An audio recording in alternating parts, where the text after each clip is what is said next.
आज हम आपको इस वीडियो में बाज की लाइफ के 7 लेसन्स बताने वाले हैं जो सच में जानने लायक है। बाज एक हाई एटीट्यूड वाला पक्षी है। हम आपको उसके जीने का तरीका बताएंगे, उसकी लाइफ के रूल्स बताएंगे, उसका जीवन को जीने का माइंडसेट बताएंगे, जिसे हम अपने जीवन में अप्लाई करके अपनी लाइफ में स्मूथली आगे बढ़ सकते हैं। लेसन नंबर 1, बाज जब शिकार करता है तो अकेला होता है। वो जल, थल और नभ में जाकर शिकार करता है। अकेले के साथ साथ उसका हाई एटीट्यूड उसको सबसे अलग बनाता है। बाज ऊंचाई पर अकेले उड़ा करते हैं। चिड़िया, कौवा या छोटे पक्षियों के साथ नहीं उड़ा करते, क्योंकि उनको पता होता है कि जितनी ऊंचाई मैं तय कर सकता हूँ उतनी वो कभी सोच भी नहीं सकते। बाज सिर्फ बाज के साथ उड़ा करते हैं, वो छोटे पक्षियों के साथ संगति नहीं करते। इससे हमको ये सीखने को मिलता है कि आप उन लोगों के साथ मत रहो जिनके जैसा आप बनना नहीं चाहते, बल्कि आप उन लोगों के साथ रहो जिनके जैसा आप बनना चाहते हैं। क्योंकि छोटी सोच वाले लोग आपको लाइफ में नीचे ले जाते हैं। एक कहावत है, जैसी संगत वैसी रंगत। आप जिन लोगों के साथ रहते हो, आप जिन लोगों को देखते हो, जिन लोगों को सुनते हो, वैसे ही आप अंदर से बनते चले जाते हो। तो अच्छे लोगों के साथ संगति करो ताकि आप फ्यूचर में उनसे और बेटर बन पाओ। अभी जो आप हो उससे और ज़्यादा बेटर बन पाओ।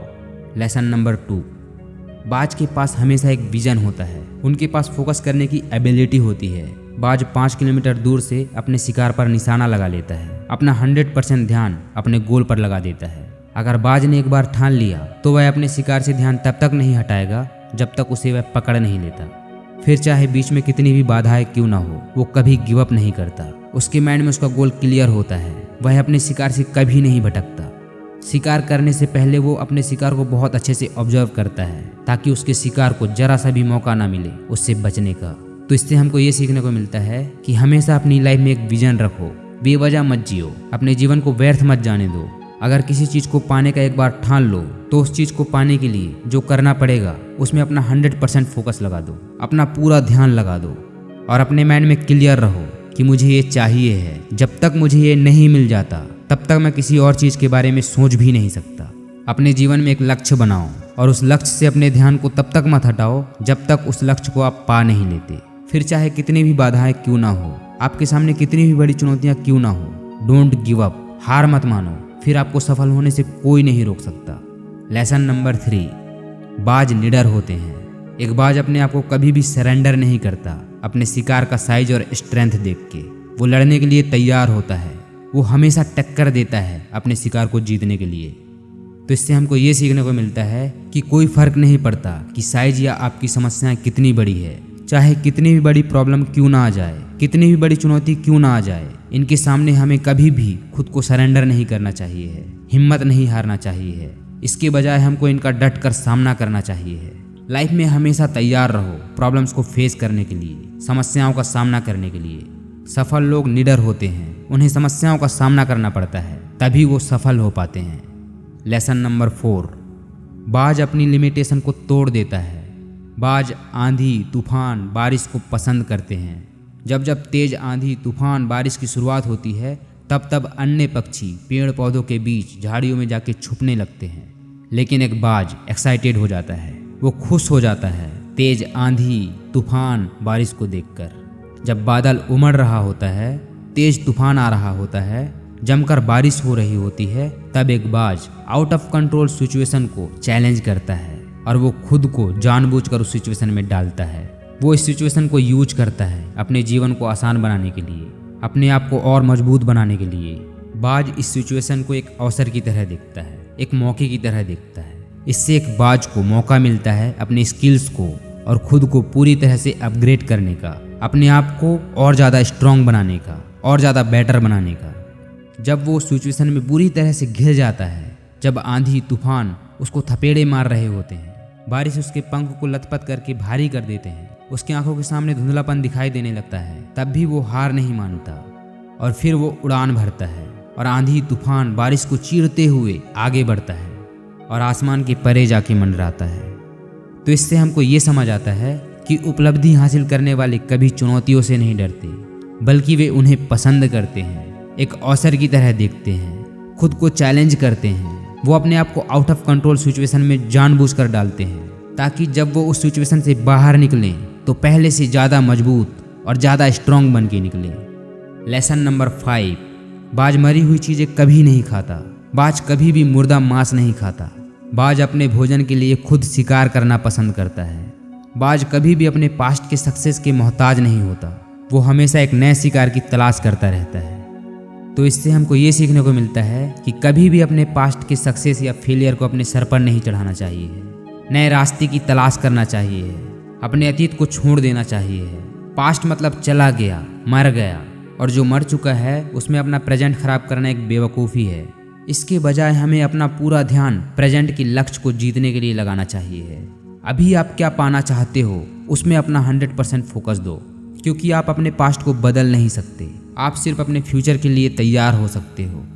लेसन नंबर 6, बाज को बचपन से ट्रेनिंग मिली होती है कि वो कभी भी अपने कंफर्ट जोन में ना रह पाए। जब भी अपने घोंसले में आके बैठे तो हमेशा अपने घोंसले को छोड़ने के बारे में सोचे। अपने कंफर्ट जोन को छोड़ने के लिए व्याकुल रहे, हर समय उड़ने के लिए तैयार रहे, क्योंकि बाज अपना घोंसला जानबूझकर ही ऐसा बनाता है। वो कभी भी अपने घोंसले को बनाने में सॉफ्ट चीज़ों का इस्तेमाल नहीं करता।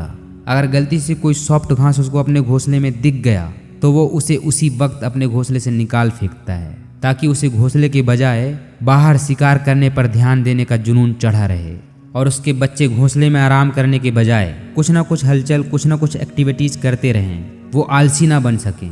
वो लगातार घोंसले को छोड़ने के बारे में सोचते रहें, इसलिए वो अपने घोंसले को सॉफ्ट नहीं बनाता। तो इससे हमको ये समझ आता है कि हमें अपना कंफर्ट जोन छोड़ देना चाहिए। कंफर्ट जोन छोड़ने के लिए हमें हमेशा तैयार रहना चाहिए। वहाँ कोई वृद्धि नहीं है, वहाँ कोई उपलब्धि नहीं है। अपने आप को हमेशा अनकंफर्ट जोन में डालना चाहिए, ताकि हम अपनी लाइफ का असली मतलब समझ सकें, अपनी लाइफ को और आसान बना सकें, आज के टास्क को पूरा कर सकें। लेसन नंबर 7, बाज अपने शिकार से नॉर्मली चूकता नहीं है, उसको पकड़ ही लेता है। लेकिन अगर वो अपने शिकार से चूक गया तो फिर वापस आता है, लेकिन पिछली बार से ज़्यादा खतरनाक और हाई एटीट्यूड के साथ दोबारा वार करता है, और उस वार से शिकार का बचना इम्पॉसिबल होता है।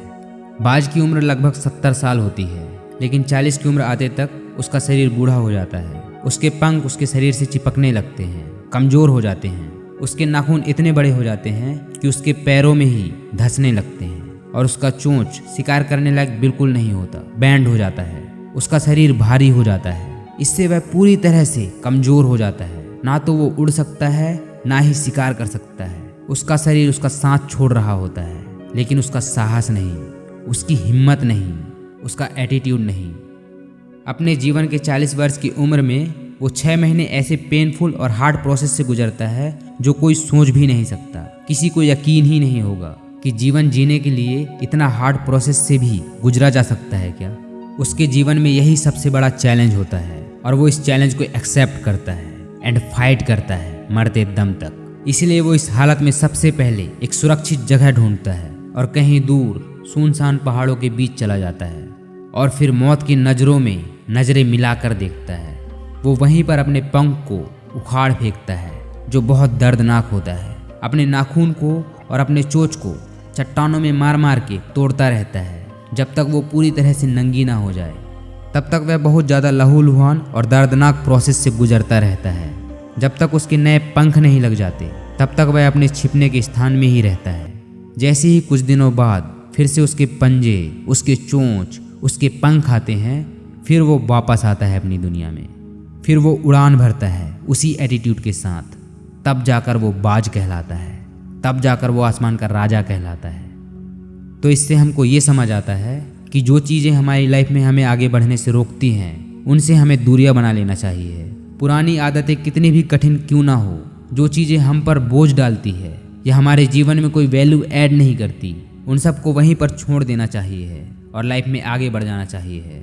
तो इन सारे लेसन्स को अप्लाई करके हम अपनी लाइफ में स्मूथली आगे बढ़ सकते हैं।